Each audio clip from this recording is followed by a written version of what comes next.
ball swinging in, and it's a fair ball, and Wayzata wins it. Champlin Park back to state for the third straight year.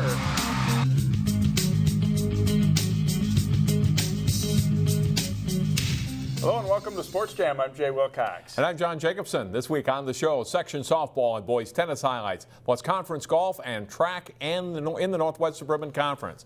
And we'll hear from the Wayzata girls and boys track and field teams. And we'll meet a pitching ace from the Champlin Park baseball team in our Sports Jam Spotlight. But first, section baseball. There's no clear-cut favorite in the Section 5 4A tournament this year, with a handful of teams with a shot to win it. First games were played on a record-hot Memorial Day afternoon. Top seeded Totino Grace faced number 8 seed Osseo to winner's bracket quarterfinal. Bottom of the second, the Eagles get on the board first. Daniel Clausen at the plate. He singles to right center field. Ben Ionazzo scores, and it's 1-0 Totino. They had another to lead 2-0 after 2. Osseo answers in the top of the third. Jake Contreras bounces a single to right. Tim Lavin comes in to score. The Orioles tack on one more, and they tie it at 2. The Eagles threaten in the bottom of the third with 2 runners on base, but the Orioles turn a nice 6-4-3 double play, and they keep it a 2-2 game. Totino pitcher Jack Kraler does his part. He gets a strikeout to end the Osseo 4th inning, and it's still 2-2. It remains that way until the bottom of the 5th when the Eagles' bats come alive. Kraler singles to left field to score Clausen, and Totino Grace is up 3-2. Later in the inning, Jack Koken drives one deep to center. This one is over the center fielder's head. Joey Linders and Nick Sticka both score. Grace gets 4 runs in the inning, and they lead it 6-2. Totino adds to its lead in the 6th. Linders singles to score Stephen Hand. Totino Grace wins 9-2, their second win over Osseo of the season. Park Center lost to Centennial in another first-round game Monday. Champlin Park is the 3rd seed in the Section 5 tournament. They had a low-scoring battle in the opening round. Champlin Park playing host to Irondale. Bottom of the 3rd, the Rebels with the runner on third base. Irondale can't make the play on the grounder, and that allows Cal Hansen to score for a 1-0 Champlin Park lead. That proves to be the only run of the game, but it's enough for Max Loven. The Rebels senior gets the K here to end the 4th inning. To the top of the 7th, Champlin Park second baseman Jackson Snee digs out the ground ball and throws out the runner to start a 1-2-3 inning. Loven finishes strong. He tosses a no-hitter and strikes out 10 for a 1-0 Rebels win. The tournament continues on Wednesday, and we'll meet Max Loven later in our Sports Jam Spotlight. Top seed Hopkins and second seed Wayzata had byes in the opening round of the Section 6 4A tournament. They tuned up for the playoffs with a good game in the last week of the regular season. Trojans head coach Bobby DeWitt and his team looking for a regular season split with the Royals. It's a good pitcher's duel in this one. Hopkins' Joey Kurth gets a strikeout to end the 3rd inning, stranding Trojans runners at first and third base. In the top of the 4th, it's Wayzata starter Nick Kay notching a strikeout to end the inning. No score in this game through 3.5. The Trojans get on the board in the bottom of the 4th. Charles Engdahl at the plate. He lifts a fly ball to right field. A catch is made out there, but it's hit deep enough to score. It's Josh Gullickson, and it's 1-0 Wayzata. Trailing 2-0 in the 7th, the Royals rally. Kyle Chiraboga hits a ball to deep right. Trojans will get the out, but again, this fly deep enough to get a run in. Nick Cannett scores. Hopkins had another run on a wild pitch, tying the game. We go to extra innings where Wayzata wins it in the bottom of the 8th. Keegan Nichols single to right field as his 4th hit of the game and scores Engdahl from 3rd. Wayzata wins it 3-2-8. Both teams open the playoffs Wednesday at Hopkins.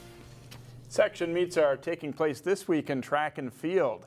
Conference titles were on the line in the Northwest Suburban late last week. Maple Grove, the site for the Northwest Suburban meet. The girls 100 hurdles. Maple Grove's Heather Ryan is the winner. Her time is 15:58. The boys 110 hurdles is a close race. Osseo's Tyler Seelock takes the win with a time of 15:64. He also wins the 300 hurdles. Boys 4x800 relay, the Park Center team of Stephen Iobomadelli, Dominic Fees, Bill Pio, and anchor Justin Nacklin take first. In the boys long jump, Champlin Park's Ernest Wardlow is second with a best of 22.5 3/4. Back to the track where Park Center's Austin Peters wins the 400. His time is 50.11. Osseo's Kelsey Seelock, after finishing second in the 100 hurdles, wins the 300 hurdles with a time of 45:34. Ryan is second. Girls 200, Park Center 8th grader Lobenra Ben wins a tight race. She's also third in the triple jump. And here's what two local winners had to say after their races. We just gotta get the handles right, smooth and everything. And we also gotta finish strong. Because when we finish strong, that's what's gonna help us drop the time. So I feel like we could do way better if we have the hand off, the strong mind, and the strong finish. When sections start to come, I have more competition within the section, and it pushes me to do my best and give it my all. And so I feel like this is when I start to peak and that I can excel my time even more. Here are the final team scores. Anoka wins the boys title with a score of 104.3, 3 points ahead of Blaine. Maple Grove is third with Park Center fourth. Champlin Park is eighth and Osseo is ninth. Blaine wins the girls conference title well ahead of runner-up Anoka. Osseo is the top local school in seventh. They're followed by Champlin Park, Park Center, and Maple Grove. Armstrong and Totino Grace tie for 12.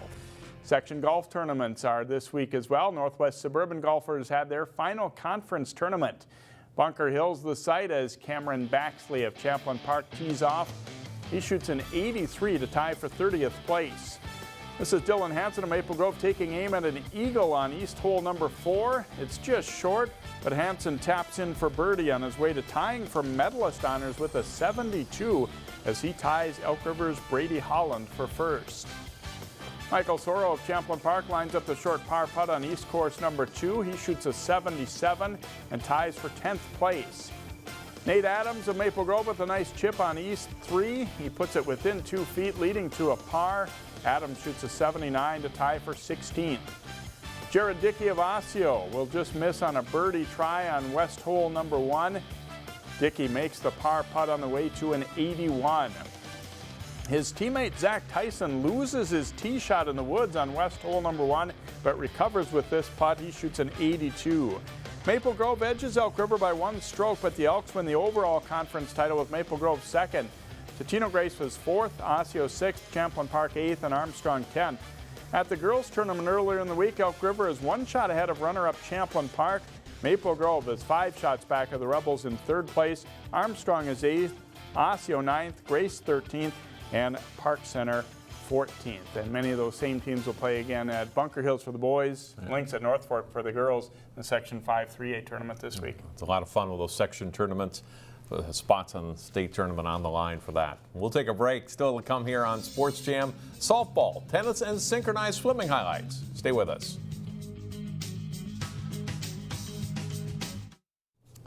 Welcome back to Sports Jam. Section finals of this week in prep softball. Hopkins is swinging for its 3rd straight state tournament appearance. The Royals meeting Edina in the Section 6 4A winners bracket final.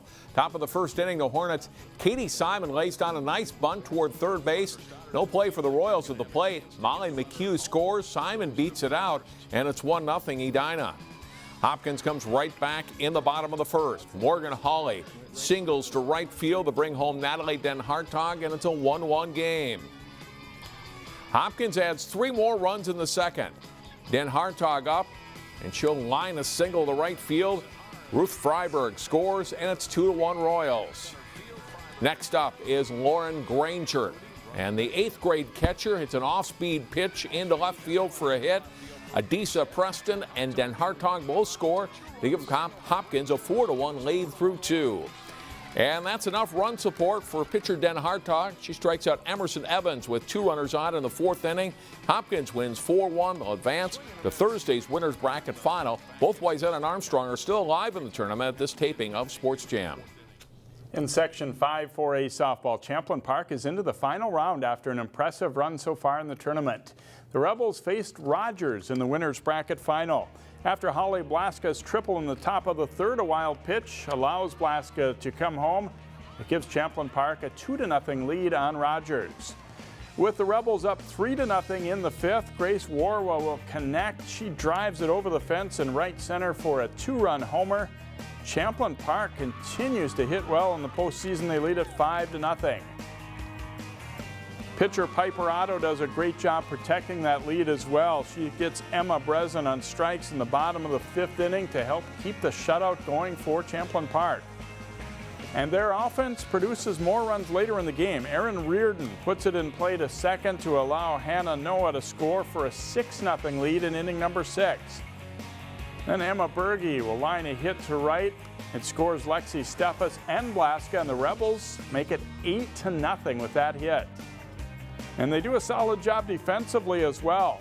Catcher Noah gets a good read on this pop-up and is able to start a double play. Champlin Park thumps Rogers 9-0 to advance to the section final round.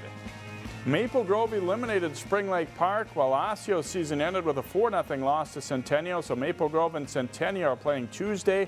The winner of that game plays Rogers. Champlin Park will then host the section championship game Thursday afternoon at 4.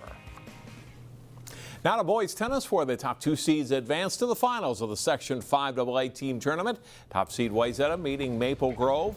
2 doubles, good action at the net between Maple Grove's Lathan Boyk and Wayzata's Nick Uphoff.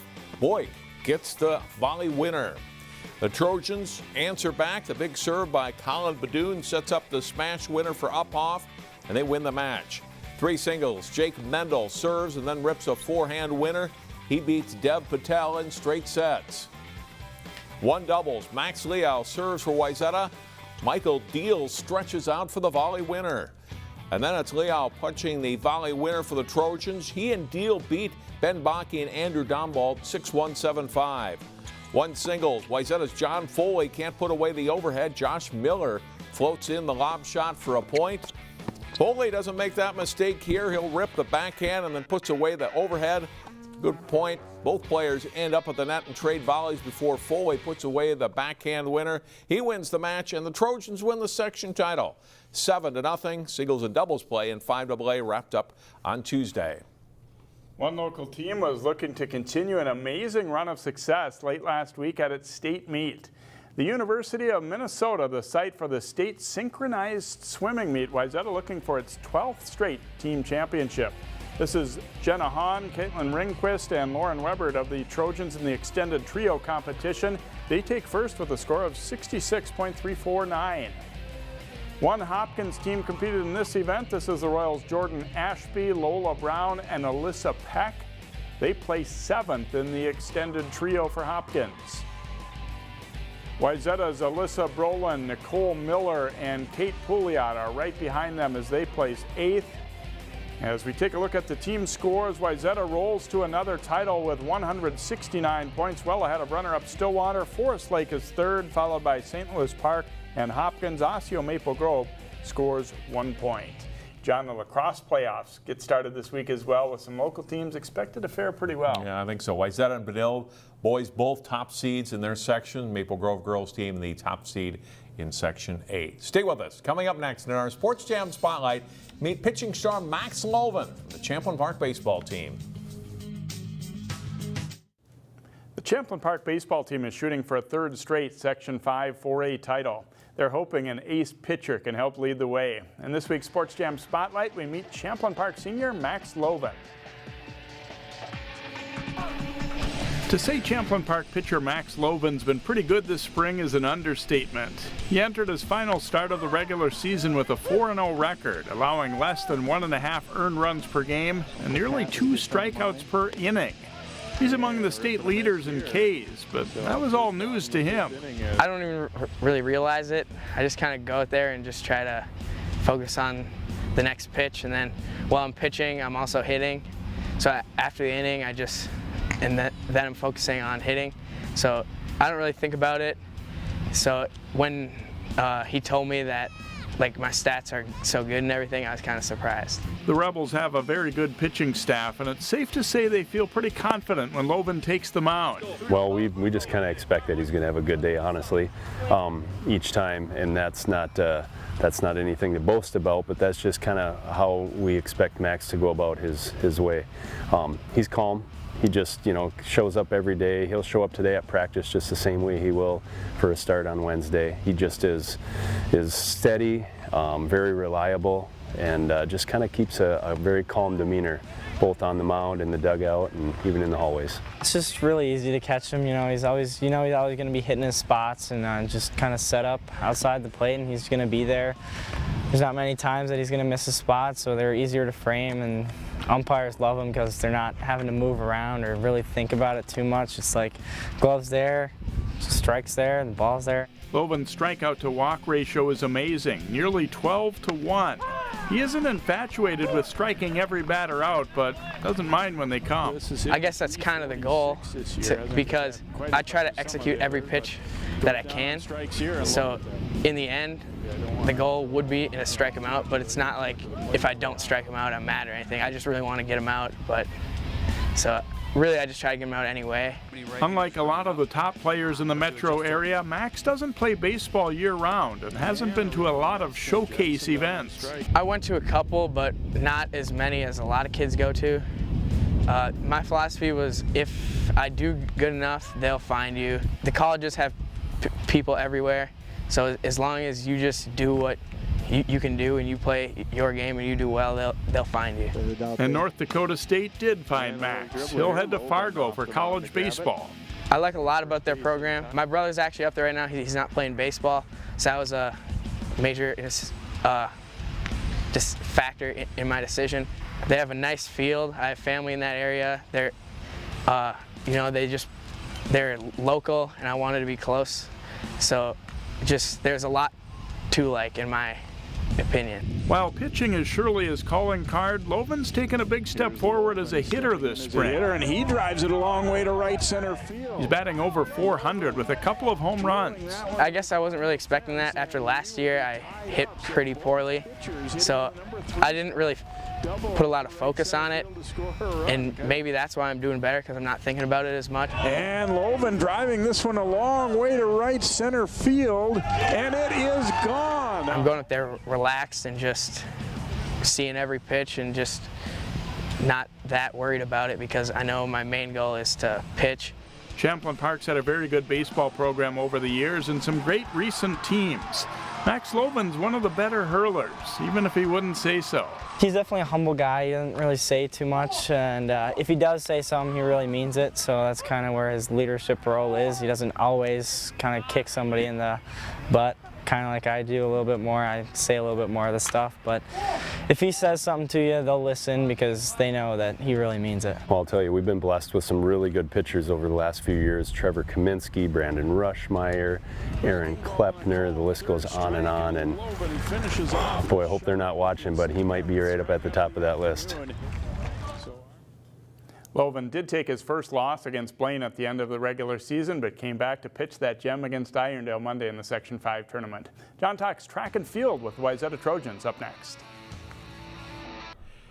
Welcome back to Sports Jam. The Section 6AA track and field meet is this week in Orono. The Wayzata Trojans will certainly be favorites to win that, both in the girls and the boys competition. Two of the girls' senior captains have joined us to start, beginning with Sophie Triplett. And tell me a little bit about how this season has gone from your perspective for your team. I think it's gotten really well. We've definitely had a lot of success, and we've all kind of grown over this year. It's been a really fun year to have. How tough was it, being that you weren't able to get outside until, what, late April, really, right? Yeah, it was super tough. I mean, we didn't get the chance to kind of get out there and practice and get some good times in the beginning, but it's been helpful with the nice weather lately that we've been able to kind of finish the rest of the season out strong.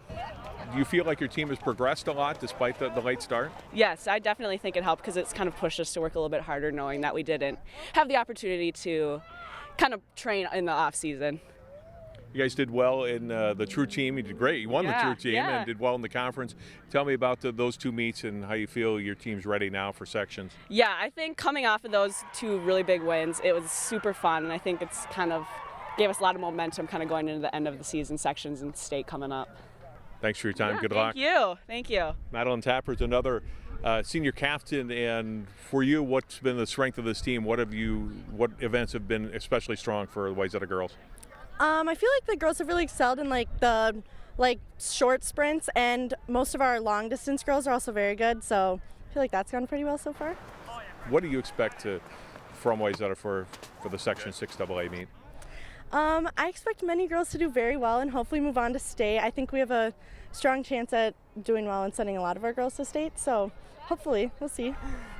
What have you enjoyed the most? I think True Team State was probably the most fun meet we've had this year, just because it was really fun. It was our first time actually winning sections and even making it to True Team State, not on the wild card. So I don't know, every girl just had a lot of fun, I think, and then winning on top of that was also a lot of fun. So Madeline, good luck to you and the rest of your team. Thank you. Two of the Wayzata boys track and field captains have joined us as well. We'll begin with Eugene Dixon. You guys did very well in both the conference and the True Team State meet. Talk about that and how confident your athletes are and as you get ready for sections now. We're just trying to stay focused and preparing like how we should be and taking care of our bodies. I mean, we know what we're supposed to do, and we're ready. That's it. You run at Orono for the section meet. Have you competed out there before, and what do you know about their facilities? We have. Last year was my first time competing at sections. I was able to run 200. It wasn't that great, but I mean, it was a fun experience, and I'm ready to tackle it again this year. You guys talked about goals for this week and what you'd like to accomplish? The coaches have been talking about just taking care of our bodies, make sure we're not doing nothing crazy, keeping everything the same, don't do not out of the ordinary, and just focus. Good luck to you at the section meet. Thank you. John Taylor's another senior captain for Wayzata, and John talked to one of the girls about the strange season. You had such a late start getting out. How did that affect your preparation and being able to compete and practice, much less that first meet when you came out to compete? I mean, we tried our hardest just to focus on working hard with the weather that we had. We came out here running in the snow. I remember one practice we came out, we shoveled a bit of the infield so we could have a meet early in the year. So, I mean, we focused up, did our thing, and it's worked pretty well so far. Injury-wise, how has the team been? Have you been pretty healthy as a group? Yeah, we've been pretty healthy. I mean, some guys have gotten banged up here and there, but nothing too major. So, yeah, everyone's in pretty good shape heading into section meet. Format for the section and state meet different than what you used for the True Team? Is just still enough talent on this team to compete and win the section and maybe win state again? I definitely think so. I mean, if everybody does their job and we do what we know we can do, prepare the right way, I definitely wouldn't rule out us doing very well there. John, thanks for your time. Good luck. Thank you very much. Wayzata Trojans certainly be one of the favorites, maybe the favorite in both the girls and the boys. Section 6 AA meet this week, Tuesday and Thursday at Orono High School. We'll take a break and come back and wrap up Sports Jam. First, here's a look at our plays of the week.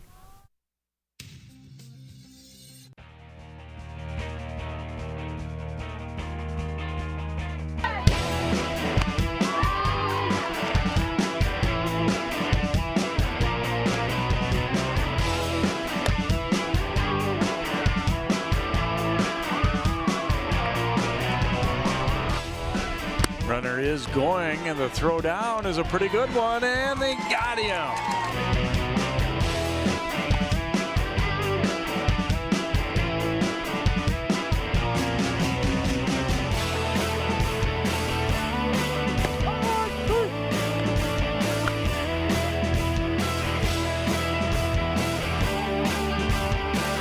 That's hit hard down the right field line, and that's going to do it. Wayzata, a walk-off winner.